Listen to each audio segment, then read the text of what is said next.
The soldier, above all others, prays for peace, for it is the soldier who must suffer and bear the deepest wounds and scars of war. General Douglas MacArthur. That's as true today as it was when MacArthur said it.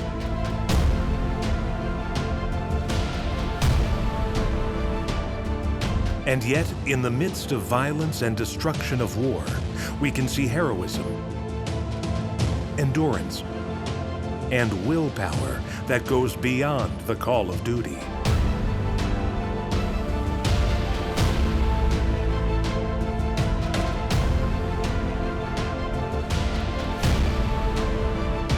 They lived by the sword, and they died by the sword. They followed the warrior's way.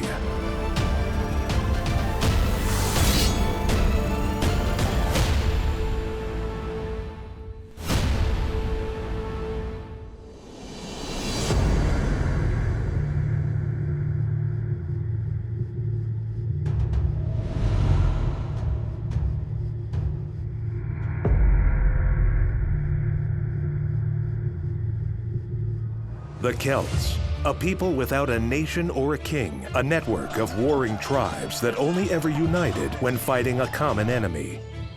Maybe they weren't barbarians, but they sure did fight an awful lot. What would it have taken to be a leader of men in such a warrior society? Drustan, the man who would be chief, is born in what today is the Czech Republic in the 4th century BCE. Referred to as Latin culture, this was a high point for the Celtic peoples. Despite continually fighting among themselves and never uniting as a people under one leader, 2,300 years ago, the Celts occupied vast amounts of territory across Europe and even the Middle East. From the grave of a Celtic warrior found in Michikvosti, Bohemia, in the modern-day Czech Republic in Central Europe, we can try to reconstruct what his life might have been like. One of the things that has developed, especially since the 20th century, although there was a huge find also in the 17th century, are the Celtic remains, bodies that have been inhumed in graves with grave goods. And so not only do we see the stature of the bodies and perhaps some of the wounds that may have done them in, but we also have a very, very nice array of weapons and defensive armaments, sometimes foodstuffs and preparations, maybe even a horse and maybe even a boat. The archaeologists have been able to deduce quite a lot about this corpse, dead before he turned 40. Well, that was pretty typical for this era. Be that as it may, he was definitely someone of importance.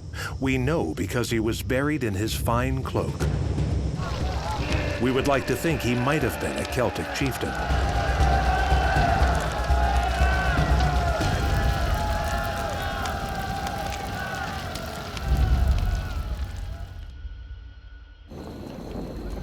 The males, there could have been the warriors of the so-called warrior class elite. This social class is quite wide. It accounts for almost 20% of the dead time society, and those account for males being buried with their weapons. And those weapons, this is the whole military equipment, which counts with swords, with spear, and with shield, and with the personal ornaments. What we can infer from these burials is, of course, the age when the so-called or alleged warrior has died, if it has become due to some military or violent encounter, or as if he has died from the natural causes. And surprisingly, he mostly did. Celtic warriors get their official reputation from nobody but their opponents. They don't write. We don't have much knowledge about what they thought of themselves, but we know that the people who fought against them didn't like fighting against them. They defeat the Romans when the Romans don't think anybody can defeat them. Celtic warriors on the attack are as ferocious a band of killers as ever existed, or at least that was their reputation. There is no doubt they were brutal in combat, but so were many other warrior creeds. They have been labeled as the boasters and threateners and very fearsome warriors which, without any kind of warrior ethic or ethos beside their own, without any rules, and with very strong feeling for the personal individual bravery. So that's the general image they've got. So this may give you an idea how they were looked and described by the classical authors as well. Part legend, part historical fact. The image of the Celtic warrior has stayed with us through the centuries. If the legends have any truth to them, Celtic warriors certainly looked the part. Some were tattooed, and the Celts of legend had their bodies painted in blue woad. Some even fought buck naked. The Celts, especially in some parts of Europe, for example, in what is nowadays Scotland, so they used to depict themselves, not to paint themselves, with these bluish colors. So for this reason, they were named Picti, the painted ones, by the Romans. So all these elements put together highlight how the Celtic warriors used to appear as something completely different to the eyes of the Romans and also to the eyes of the Greeks. Perhaps what made the Celts so fearsome, at least in the minds of others, was their independence. And we must reserve judgment and recall that history is written by the victorious.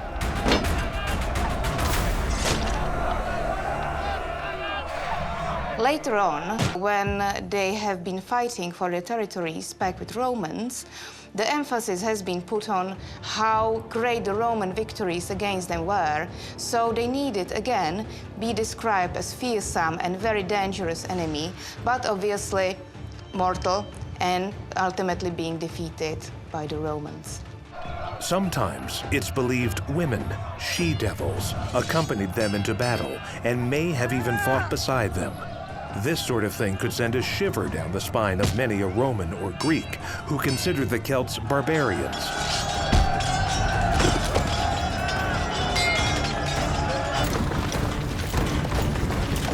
And it wasn't just down to appearances.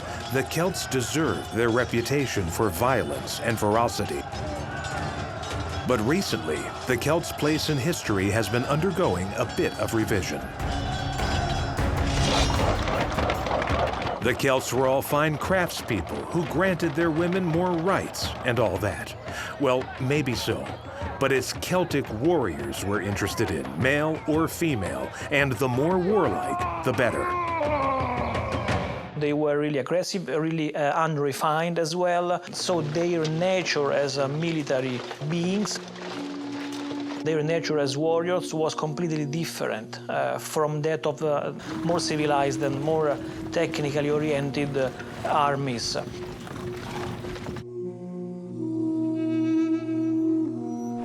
All cultures, all people, they evolve in time. And same as that, the Latin culture, Latin civilization, as we called it evolved from the 4th century, when we encountered them fighting against the Romans on the capital, to the 1st century, when they are disappearing from the archaeological record in Central Europe.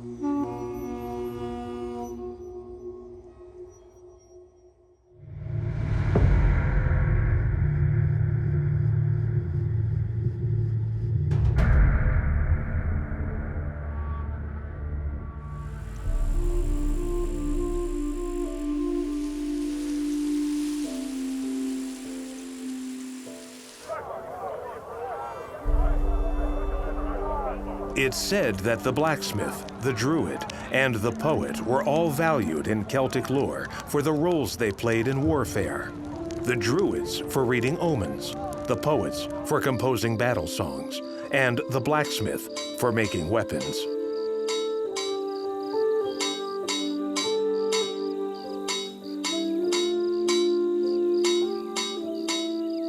This is Drustan's father, Gobin, a man of good standing in the tribe.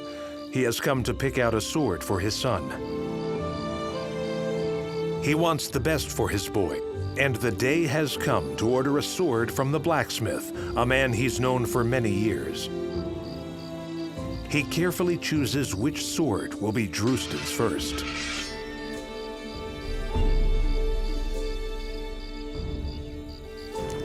The craftsmen who made those beautiful Celtic weapons were highly prized, somewhere between alchemists and magicians. Metallurgists were seen as something we would call shamans because they worked with fire and had access to procedures and technologies that were inaccessible to ordinary people. We know that from many sources, both written and archaeological. For example, in Semitic languages, at the place where iron smithing actually originated, the verbs forge and sing have the same origin, which implies that the blacksmiths recited or sang some magical formulas during their work, which were almost certainly in verses, and very much shows how close the cult efforts of the blacksmiths and their craftsmanship were. In short, work with fire was related to the cult of all early civilizations, and the Celts were no exception.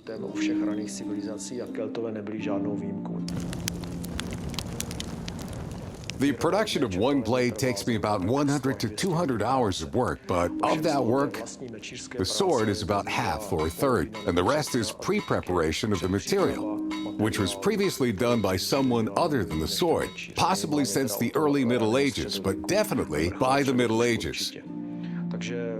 So if we wanted to say how much work there was to produce one sword from, say, melt to final product, one blade could take hundreds of hours. We can't say that they were highly valued, or at least that were valued more than the other skilled craftsmen. We know that in the Latin culture, in the later Iron Age, they were very skilled bronze makers, making magnificent things. They were impeccably skilled glass makers, doing personal ornaments.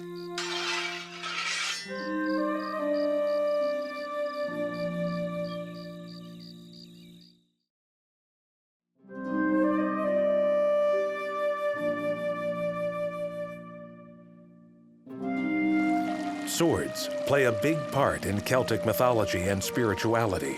Just think of Arthur and Excalibur.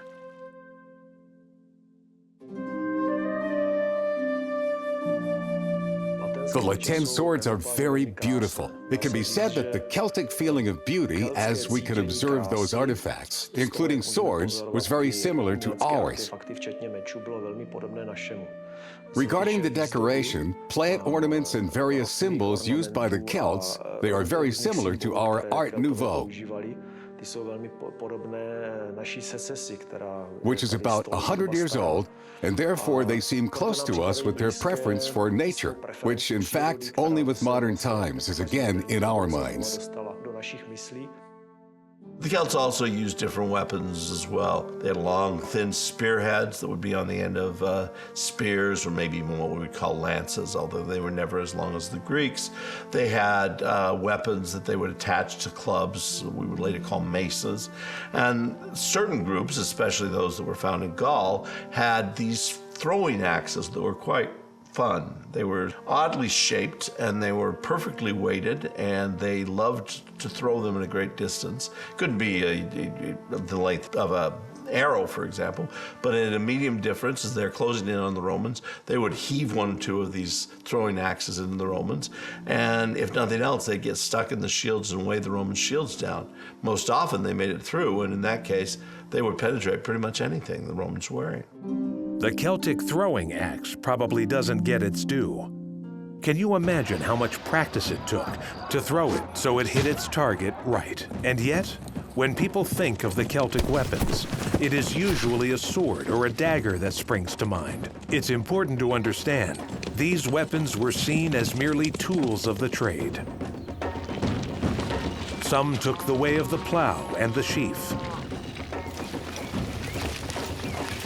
and some picked up an axe and a sword and followed the warrior's way. Whether on the battlefields or in the pastures, a Celt's tools were the clearest indicator of his or her social standing. What we have here is a very distinct social class of men with weapons and women with very fine jewelry, and then the rest of the population, which is the remaining 60 to 80% of people, which were living their probably normal agricultural-based life.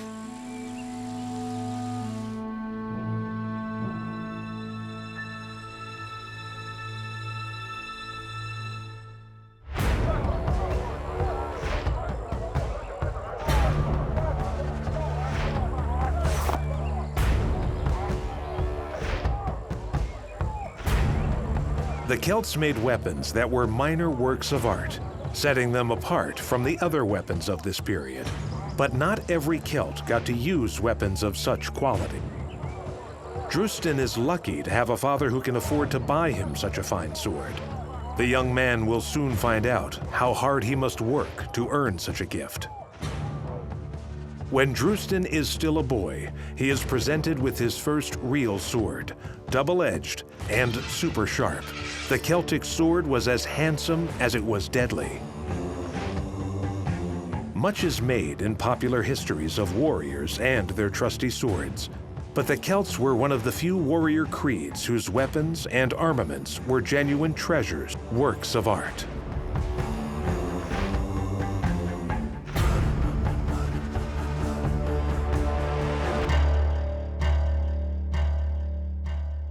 Consider the Celtic shield, like the sword, a thing of beauty, as well as having great practical use. Celtic warriors depended on their shields almost as much as their weapons. One of the nice things about studying the Celts, and again, we usually do it only from the perspective of them fighting the Romans, is that their artwork is somewhat different. Romans have big, grand artwork, pretty much, I guess, exemplifying the big, grand empire that was the Romans. The Celts were much smaller, much floral, animalistic, all these other motifs that were put, and they were great metalsmiths. Their swords, which were, of course, metal, the hilts of their swords would be immaculately decorated. From the material evidence, we know that the warrior military equipment consisted mostly of a sword, of a spear, and of a shield. Then shield was mostly organic, so what we find mostly is iron reinforcement of the piece where your fist would have been and of the edges. What we know also, and this is very interesting to say, that this military equipment was standardized according to the military customs of that era, to the way of fighting. But on the contrary, they were very individualized according to the personality of the bearer. So you wouldn't probably find two same weapons on the same cemetery in the same area, in the whole territory of the Latin culture. You can find very similar weapons, but not two exactly the same. This is probably due to the thing that the weapons were very personal to their owner, and they stayed with him for his whole life. So sometimes you can encounter very large swords, for example, or very little swords, very large spears or very little of them, and different kinds of shapes of shields as well. Like all Celtic warriors, young Drustan must learn how to use this sword and other weapons while still a lad.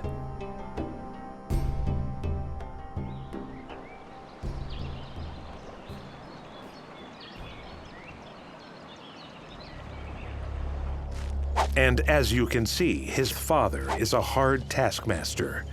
But we must remember that this is a tough world.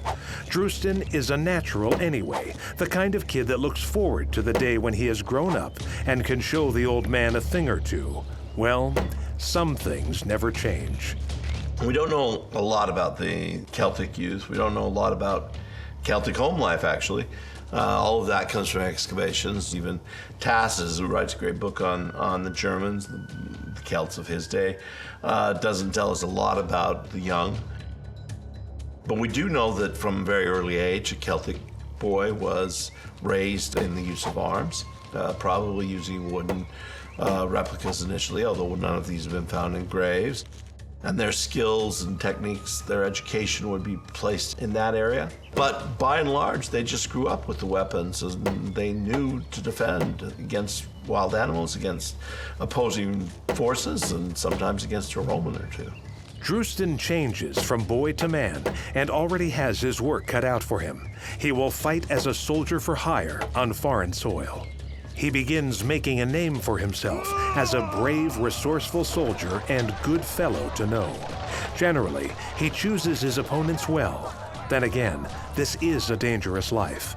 Chainmail saves his life in combat more than once. Well, the invention of a chainmail, in the continent at least, is being attributed to the Celts.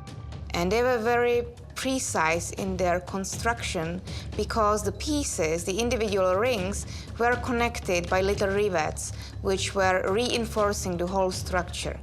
And this is counted as a Celtic invention, actually.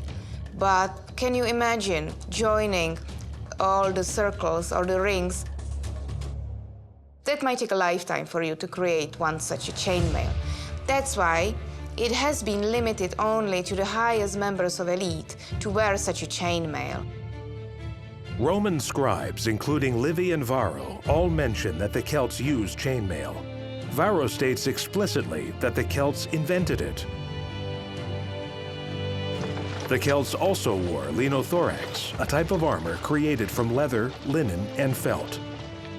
So it was that the Celts, these illiterate barbarians, created the finest armor of their age and forced their enemies to change tactics. The Romans had to change their weapons when they encountered the Celts. Their own weapons were small swords that they thrust, things we call gladius. A gladius is a thrusting sword. It's not very long, and it's used mostly to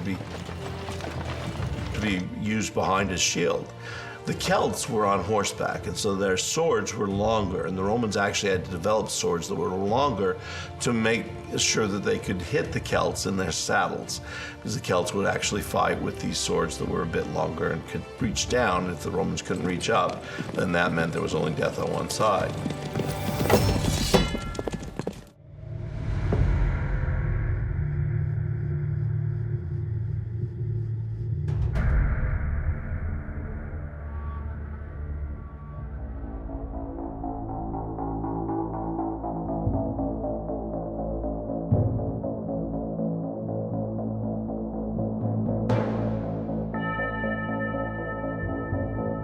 The quiet life was definitely not for the Celts.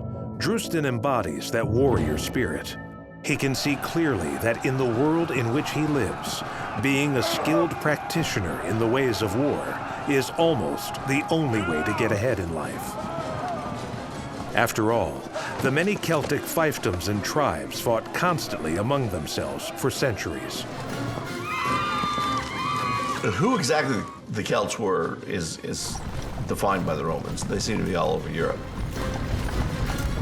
The Celts of Britain fought pretty much the Celts of Britain. If there was somebody who had the capability, maybe a French group that had the capability going across the Channel, then they would fight. If it was one from Ireland, they would fight. But otherwise, it was one group on this forest, one group on that forest, and they would fight against each other over whatever, we don't know. Celts were at war among themselves, because we need to highlight also this aspect. The Celtic world was never a unified type of world from the political point of view. So the Celtic entity, or the Celtic ecumene, as we could say, used to be divided, split into several factions, into several tribes. And so very often these tribes were at war one against the other. But also the important, the striking point from here is that these Celts used to spread all over continental Europe, from one side to the other, east to west, and also onto the British Isles.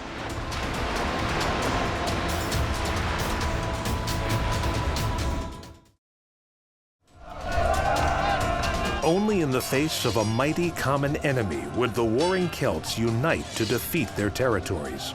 From the 4th century BCE, these included the Dacians, Germanic tribes, Greeks, and Macedonians, including the most famous Macedonian of all, Alexander the Great.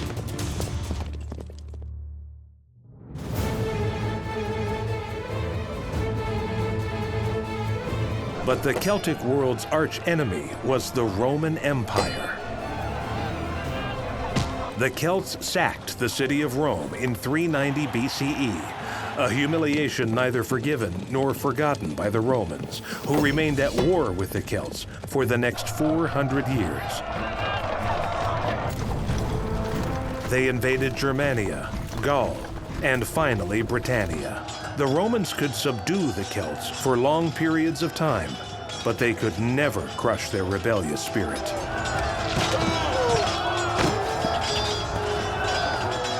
So let's say that at least from the year 390 before Common Era, when Brennus managed to defeat the Roman troops at the Battle of the Alli and then to sack Rome, which was a huge kind of outrage for that important city, Rome, developing as a republic. From that time, the Celts had numerous encounters with the Romans with different kind of consequences. It's also true that basically in the 2nd century before Common Era, the Romans started to develop a very specific and tailored anti-Celtic strategy. So they began to push the Celtic tribes up to the north and even farther beyond the Alps. So Rome, after the Second Punic War, that means in 219, turned their attention back to the territories they have lost to Celts 200 years before, or 150 at least. And they started offensive campaigns against Celts with the purpose of adjacing the territories in the northern Italy back to Rome. And they have succeeded after several years of military campaigns. And the local Celts that were settling there were being either killed off, subordinated, or mostly turned away from the territory. So there was a matter of an existence and something which they were fighting for.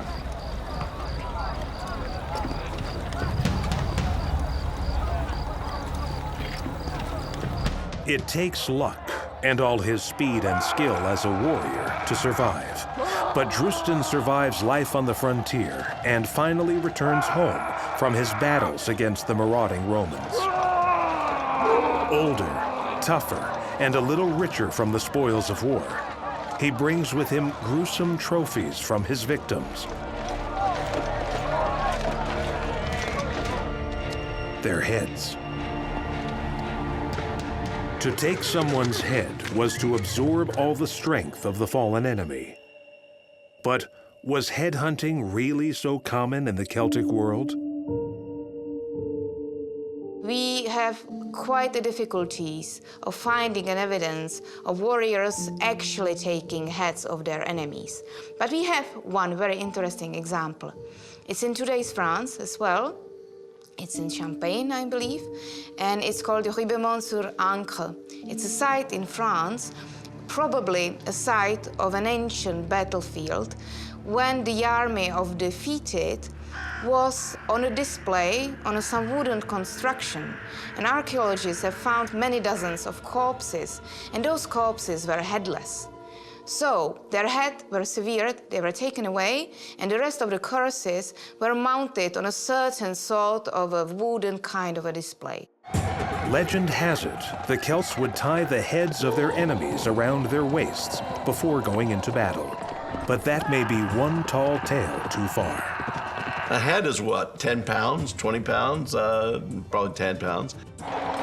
Let's put 20 heads around you. You got 200 pounds around your waist now. You're gonna go in battle with 200 pounds around your waist? Probably not. So the Romans may have been making this whole thing up, or they may have seen individuals within who were making this as a parade, as theater against them to show, look, this is what we've killed, and by the way, don't you see your brother Sam is there? Something along those lines, because they wanted the Romans to go away. The Romans want to fight them, they probably took that belt off.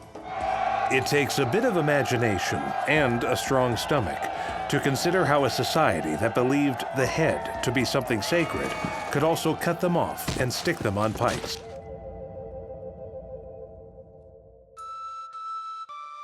Violence bled through into so many aspects of Celtic life.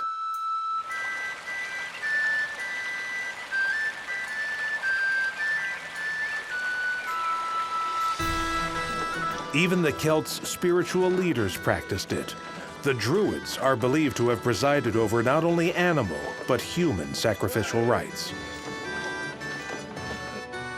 This is the Mishik-Zarevich head, a sculpture found at the same site as Drustan's grave.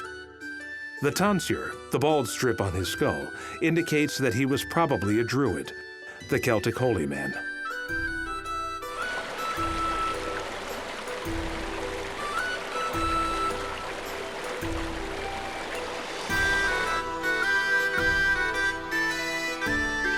The Druids constitute a very specific social class within the context of the Celtic world. So they were many things at the same time.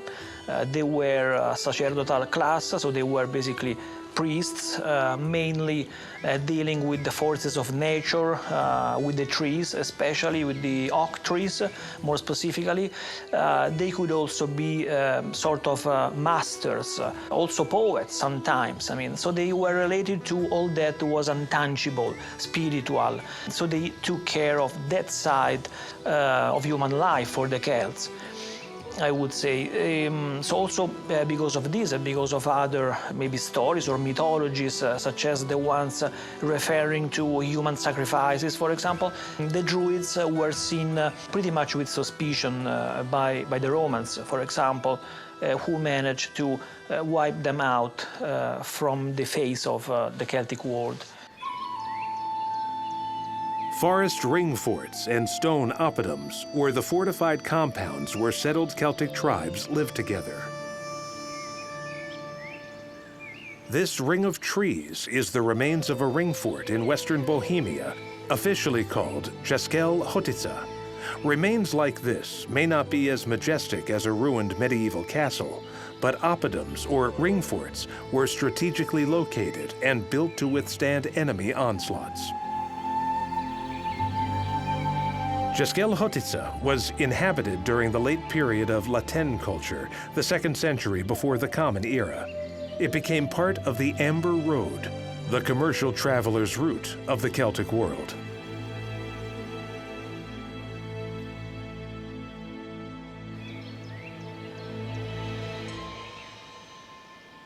This is where Drustan grew up and where all his dreams of becoming a great chieftain began.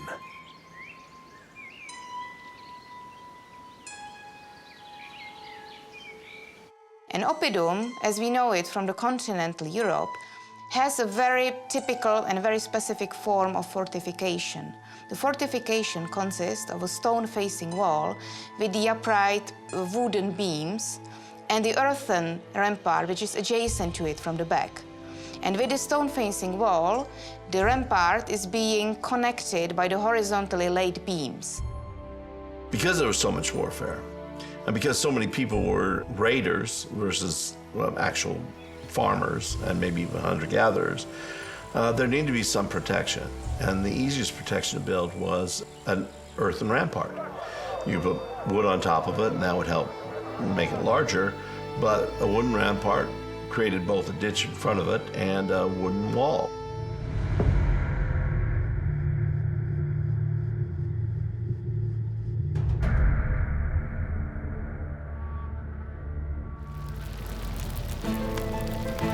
Following his bloody skirmishes with the Romans, Drustan turns his attention closer to home. After showing himself to be a dab hand at slaughtering their foreign enemies, he needs to cement his position and prestige by imposing his will on his nearby neighbors. After all, every fighting man's body needs a head. He may never become a Bren or a Vercingetorix, but Drustan will be a leader of men, no matter who stands in his way. Vercingetorix, Caratacus, Bren, they were all great Celtic warriors and chieftains. But the most famous warrior from the Roman Celtic Wars is a woman, Boudicca. The story goes that Boudicca, or Boudicca, both are correct, was the Celtic queen who, in 1st century CE, led a lightning-speed guerrilla campaign against the Roman Empire. But it is also something interesting that once you actually manage to defeat the Celts, they never really surrender for good. So they always manage to find another solution. After Boudicca's chieftain husband died, she had expected the Romans to respect her status as his widow. But Nero, the infamous Roman emperor, had other plans for her. Instead of providing security, the Romans seized her lands, stole from all her chieftains. They even had Boudicca flogged while they raped her daughters. Boudicca swore vengeance. Waiting until the Roman governor was absent, She raised a rebel army which, between 60 and 61 CE, destroyed Roman fortifications in London, Colchester, and St. Albans, killing an estimated 80,000 people. Boudicca is, from the historical point of view, a remarkable figure of a female warrior, for sure. So she dared to confront herself and the Iceni tribe, which was her tribe, her ethnicity, with the Romans. So she was brave enough to put together and to start a revolt against the Romans once the Romans actually showed that they wanted to conquer the territory of the Iceni tribe after the death of Boudicca's husband, Prasutagus. So she was a remarkable figure of a female warrior. She was a leader. She was very strong. The description that we get from the historian Cassius Dio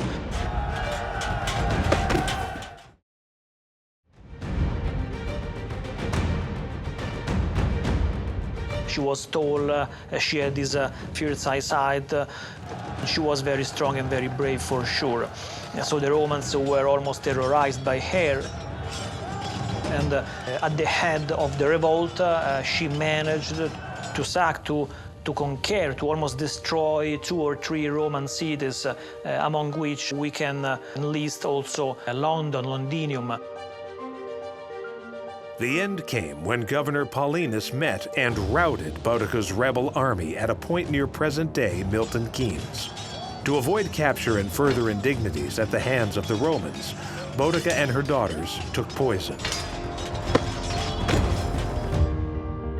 But even in defeat, her legend grew. She had shown that Rome could be defeated and had cemented her legend as the greatest of all female warriors.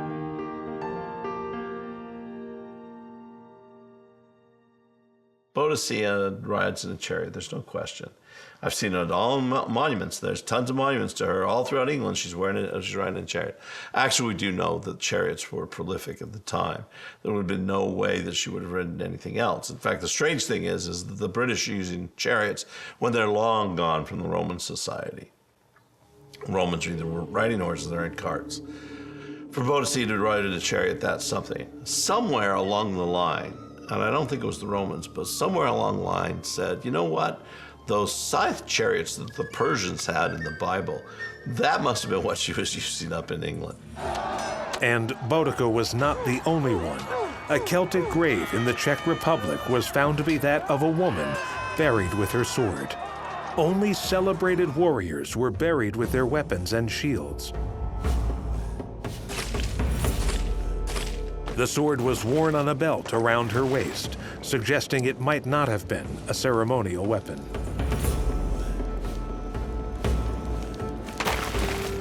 This is a female grave from the 3rd century BC. And we know she was a female because we have the anthropological evidence, we have genetic evidence. And we also know and we saw that she was buried in a full female costume, which was very rich for that era. But she had a sword. And this is very exceptional find.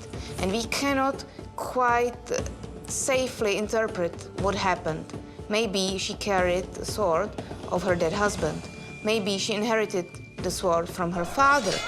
Maybe she took upon herself to perform some social roles suited for the warriors or for men, and this reflected as a presence of a sword in her grave. But we cannot say for sure whether she herself was engaged in military encounters. The woman was about 50 years old when she died and apparently spent a lot of time on horseback. She was also buried with some exquisite Celtic jewelry, which had come all the way from France. But though there are 1 or 2 honored Celtic women warriors, it is the Celtic men who were expected to literally fight all the time, even while feasting. We find Drustan, a bit older and meaner than the last time he was here, in another staring contest with an old tormentor and rival for the chieftain's throne. His rival is being honored with the hero's portion of the feast. Their eyes divert to the mound of food in the middle of the table, a veritable Celtic feast, or Curadmere as it's known in Celtic. The hero's portion, or the lion's share. This was the best cut of meat, the choicest part of the feast, and it was given to the bravest of the brave at a victory feast.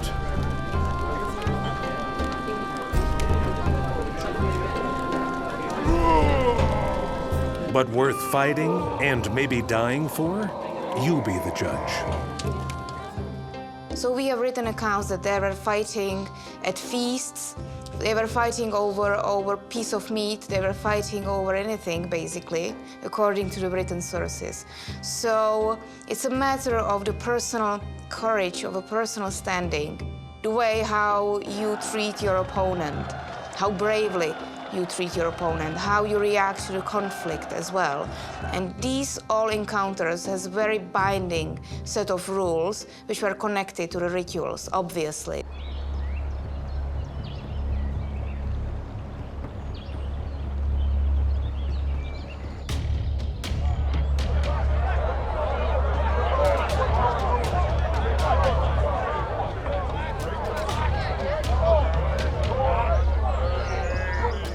Celts have their own legends, but they seem to be written by somebody else.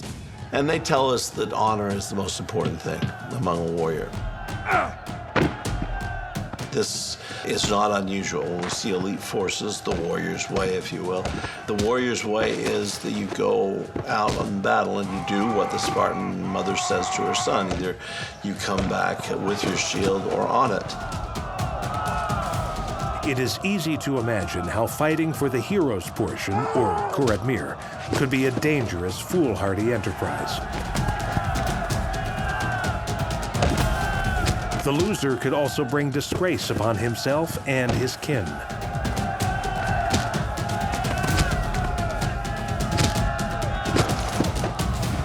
On the other hand, in this warrior society, winning the Kuradmir could help make a man's reputation. And fortune, as they say, favors the bold.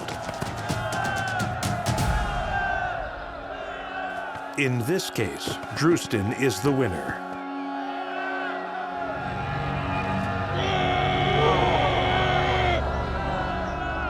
He has won the hero's portion. But where can this happy warrior go from here?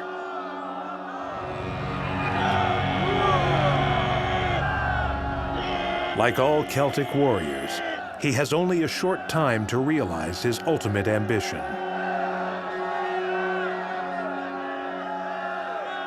Well, that's a thing. We are talking about a very short period of time, in fact, where the Celts, as we can call them, were in offensive. It was the beginning of the so-called Celtic expansion, which took place from the beginning of the 4th century BC. We do not know what happened in the original territory. The original territory spanned across Central Europe, basically, the southern part of Germany, Bohemia, Moravia, and Slovakia, and parts of Austria and Hungary. This is the area which is associated with the so-called Hallstatt culture from the early Iron Age between the 8th and the 4th century BC.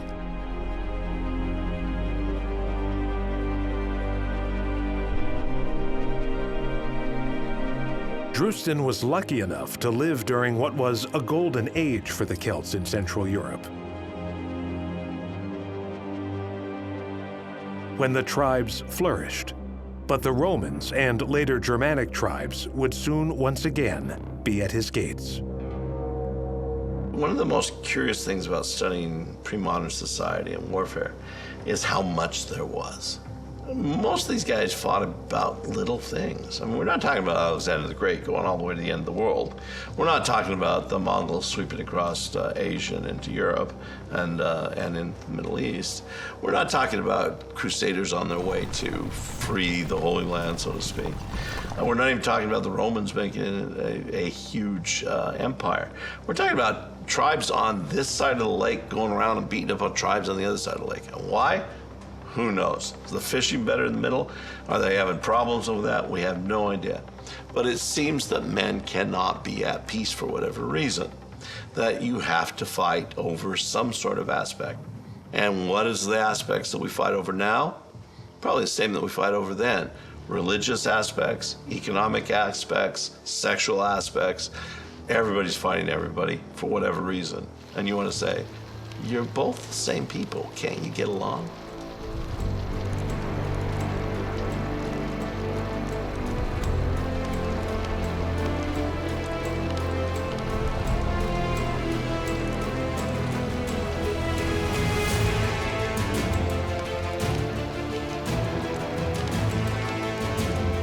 In a few years, the Celtic Druid presides over Drustan's initiation ceremony as chief.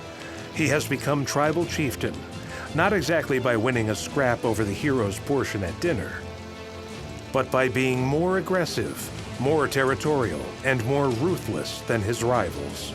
Let him revel in it, since he won't have long to enjoy it.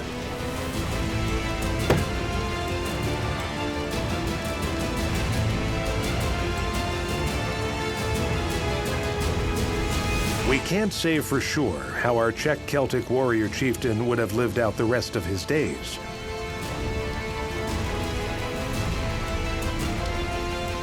But we do know he would have defended his homeland to his very last breath.